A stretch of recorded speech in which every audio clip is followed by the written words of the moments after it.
Өнөөдөр мэргэжлийн холбоотын зөвлөл анхны хурлаа хийж хэд хэдэн асуудлыг шийдвэрлэхээр санал нэгдлээ. Тус зөвлөл эхний ээлжинд 6 сарын хугацаатай үйл ажиллагаа явуулах юм.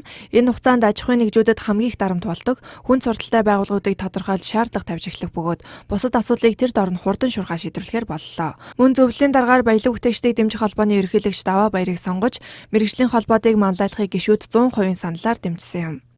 Тодорхойлолттой хэрэгжлийн төлөө газар ялангуяа энэ олон улсын байгууллагуудын туршлагыг судлаад өрсөлдөөний байгууллагын дэргэд тусгай зөвлөлийг байгуулж байгаа. За Монгол улсын хувьд бол тодорхойлолттой хэрэгжлийн төлөө газрын дэргэд мэргэжлийн нэгдсэн холбоотын зөвлөлийг бол өнөөдрөөс аль биесээр байгуулж байна. Нийтдээ 120 гаруй холбоотууд энд нэгдэж орж байгаа. За үүнээс төлөөлөл болгоод 15 холбоог бол зөвлөлт одоо төлөөлж оруулж байна.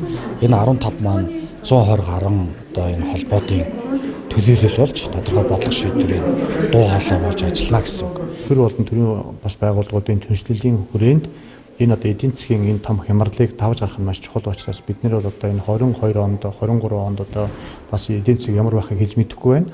Энэ ковид цаашаага бас яаж үргэлжлэхийг мэдэхгүй байна. Бид хизээ маскаасаа салахыг бас хэлж мэдэхгүй байгаа тийм учраас бид нэр энэ мэдэхгүй байгаа болгоны чинь цаана эдийн засаг маш хүнд улмал хүндэрч гэсэн үг тийм ээ. Тэгэхээр энэ өөр яаж одоо хурдан сэргэлт авах юм, хурдан яаж цаад талхын өмнөх эдийн засаг дээр очихын гэдэг энэ том одоо бодлогын асуудлуудыг өөрөө одоо их сэргэлтийн одоо 20 гаруй хуулийн төслүүд явж байгаа. Их сэргэлтийн одоо бодлого явж байгаа. Тэрэнд одоо тусгуулж энэ баялаг бүтээгчид энэ үндэсний үйлдвэрлэгчдийн доголдоод байгаа, дампуураад байгаа, ажилгүй болоод байгаа энэ асуудлуудыг богино хугацаанд шийдвэрлэх нь л их чухал. Тэр ажлуудад хамгийн түрүүнд хийндэ. Мэргэжлийн холбоотын зөвлөлийн гишүүдэд хатуу шаардлага тавьж ажиллаж байна. Хэрэг үйл ажиллагаанд итгэвх санаачлаггүй оролцож, бусад гишүүдэд үл хүндлвэл шууд зөвлөөс хасна гэдгийг хатуу анхаарууллаа. Зөвлөлийн гишүүдийн зүгээс ч мөн адил хариуцлагатай байна гэдгийг илэрхийлсэн юм. Шудрах хэрэгт өрсөлдөөн хэрэглэгчдийн төлөө газрын дэргэд байгуулагдж байгаа тусгай зөвлөлд бид нар оролцсноор нийт Монгол улсынхаа хэмжээнд бизнес эрхэлж байгаа болон бизнес эрхлэх гэж байгаа хүмүүстэй тулгамддаг бэрхшээл одоо бизнес эрхлэхэд дутагдж байгаа ур чадвар энэ бүгдийг чиглүүлж бас тулгамж байгаа асуудлыг шийдвэрлэхэд хамтарч оролцсноо гэж бодож байгаа.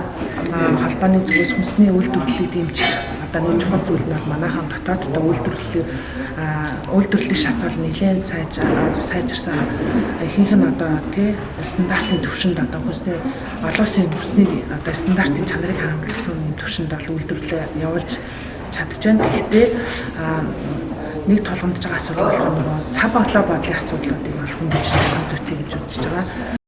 Энэхүү зөвлөн зүгээр нэг цуглаж ярилцах бус шийдвэр гаргаж үр дүнд хүрэх газар болно гэсэн юм.